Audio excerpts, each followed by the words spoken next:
I don't think, as men, we understand how hard it is to be a woman, how much weight it is, how much of a burden it could be on a day-to-day basis, how scary it is. Like, imagine being valued more for how you look than who you are as a person. People caring more about your appearance than they do the thoughts that lie in your brain. Imagine being told, as you age and grow in experience and wisdom, your value decreases. Having to deal with menstrual cycles and hormonal imbalances and blood physically pouring from your fucking body every 2 to 3 weeks, like somebody cut you in half, and still being expected to show up as loving and as nurturing and as comforting as you've always been. Like, why at work aren't y'all giving extra vacation days just for that? The toll that postpartum plays on your body, on your mind. You just gotta come back and show up the same way you was. Imagine that. I don't think we're taught this as men. Trying to use the restroom in public and there's no lock on the door. Trying to walk to your car in the middle of the night. Having to take an Uber by yourself and putting your life in the hands of this driver. Being desired can be life-threatening. We don't know what that's like as men. And I'm not trying to downplay the struggles of a man. All I'm saying is we're in the same world with different stakes. This is why it's so important for men to have women in their lives to teach them. So next time your girl asks you, can you do this? Or the next time your girl says, I don't physically have it in me to take care of you right now, I want you to hear her. Understand that it's not coming from being lazy. It's coming from being a woman. People say women are crazy. I say they're crazed. What did you do? I don't spend time with any man that doesn't attempt to spend time with their children. I don't trust you. If you don't look after your child, I don't trust you for nothing. You can't be around me because it'll be so uncomfortable. It's your responsibility to build a relationship with that estranged partner. Even if they're manipulating, lying, scandal, plotting against you, you have to find a way to find middle ground. There is always one. And sometimes men have genuine stories of challenge. But for me, your whole life needs to flip in terms of how do you create capacity to deal with the ball and find a way to get closeness to your children, because the way that they need you, you don't even know. Baby daddies get breaks from the kids and leave the mother to deal with everything. The mother's break from the kids is when she go to work. His break from the kids is every day. Huh? You can play the game, you can go chase ass, you can go find a whole new family relationship to start. She really gotta be with these kids every day. She really gotta make sure they eat every day. She really gotta make sure they're happy every day. She really gotta make sure they get to and from school. I think a lot of times people don't understand how hard it is to raise kids because you don't raise kids on a day-to-day, even though you have kids. Baby daddies forget that kids are hard. Back in the day, they used to say, it takes a village. A village. One person couldn't be burnt out because you got a village behind you. Nowadays, baby daddies get mad at you, they whole family mad at you, nobody don't want to deal with the kids. I'm just saying that genuinely, everybody needs a break. Everybody needs some time to just and do whatever they want to do with their day. Do baby daddies allow or give the ability for these women to get breaks out here? A man who genuinely believes he is a good person, because that belief makes him completely untouchable in his own mind. You try to tell him how he hurt you, and instead of listening, he starts defending his character. The conversation was supposed to be about your pain, but somehow within 2 minutes, it has become about how unfair you are being to a man who does so much. He will say things like, I guess I just cannot do anything right. Not because he means it, but because he knows that sentence will make you stop talking about what he did and start managing how he feels. And just like that, your pain disappears from the room entirely. That is not a communication problem. That is what happens when someone has never been held accountable a day in their life. A good man does not need to tell you he is good. You feel it in how safe you are around him and in how he responds when he gets something wrong. As in when your woman sit there and decide to come to you and tell you how you've been making her feel, you feel like that's the time to sit there and tell her what she been doing wrong. This internet got y'all feeling like it's so unmanly to express yourself. It's not her fault that you want to bottle your feelings up and not tell her how you been feeling. When was the last time you gave her an opportunity to speak on how she feel? When was the last time she was able to express herself without you invalidating her feelings? Without you telling her that she tripping for feeling the way she feel? Without you losing control of your emotions and shutting down and walking away from the situation? Problem is, y'all don't want to have uncomfortable conversations, bro. That's a you problem. So don't be mad when she sit there and one day and she gone, bro. You could have avoided all of this. Niggas need to learn how to just shut up and listen. It's the moment when the pursuer, the partner who normally keeps the emotional heartbeat of the relationship alive, doesn't get loud, they get quiet. this partner. They're the one who says something feels off. Can we talk? They're the ones who take the emotional temperature of the relationship, who start the uncomfortable conversations, who try to fix things before they fracture. They're not doing this to nag. They're doing it because they care. They're doing it because they believe in the relationship enough to fight for it. But here's the part that most people understand. That partner reaches out and they hit walls instead of warmth, dismissiveness, defensiveness. Relax, you're overreacting. Can we not do this right now?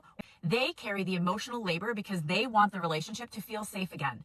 But eventually, this is the part that breaks my heart. Something in them gives out. It's quiet. It's the sound of someone who cared too much for too long with too little coming back. If your partner is still naming things, this hurts, I need more from you, can we talk about what's been happening between us?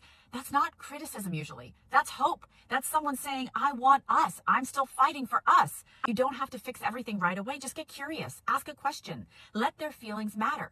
Because when the pursuer finally goes quiet, it's almost never because they're suddenly fine. It's because they can't see a way forward anymore. And nobody not telling y'all it's time to change your mindset. You gotta maintain that shit that you got. Ain't nobody make you be with her. You chose her. That's your woman. You asked for her number. You asked for her to be your woman. You asked for her to marry you. So that's your woman. It's things that you gotta do. You can't just be sitting in this bitch, sitting down, thinking pussy gonna be exciting and wet, and she just gonna keep on doing this shit, and then you start complaining like, God damn, motherfucker can't even get his dick sucked. Nigga, you're boring. I don't know why men be thinking like, you not supposed to do shit, and she just supposed to get excited. How? You want to get excited, but you want her to do something to excite you. Because her just sitting there ain't gonna excite you, right? So you want her to do lingerie, you want her to do a new trick, you want her to do some shit, look sexy for you, do her hair, smell. You want her to do all this shit, because you be like, I want you to do some shit to excite me. On your end, you be like, I'm gonna lay here. But if it don't get hard, that's your fault. You should get my dick hard. So on her end, what is supposed to excite pussy?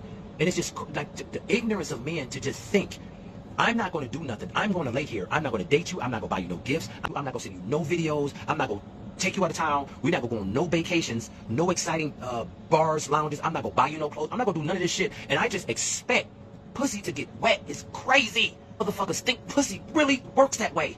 With no maintenance, no checking in, no buying outfits and lingerie. And here, take this bag. Go buy you some. Go do your nails on me.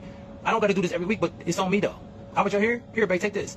No, get that. What you gotta get? Okay, get that. Yeah, I want to take you out this week. Like, none of that. Oh, my dick hard. Baby, come fuck me. Come suck me. Come give me head. Year 3, year 4, year 7, year 9, year 10. Me and just, baby, you ain't gonna fuck me? I seen you like 3 days out the week. I seen you 2 days out the week. And motherfuckers be expecting, I'm supposed to see you right now and you supposed to fuck me. And not only that, your pussy supposed to be wet as fuck and you supposed to squirt and cum. Women change for relationships. Men change for pain and consequences, and that's all they'll ever change for. Consequences means this is a serious problem and there's going to be escalation. I need to get on top of this. Even good men need to see that there's a problem. They need to understand. But your pain should be a problem he's trying to solve. If he's not trying to solve that problem and he doesn't look at it, that's not a man. That is a manipulative, avoidant man, or that's a man who has low empathy and doesn't care if he inflicts harm on somebody else so he gets what he wants. He doesn't get it and he doesn't care. And honestly, if he doesn't care that you're in pain, there's a much deeper problem there. Why does your wife keep asking for more when you've already given everything you've got?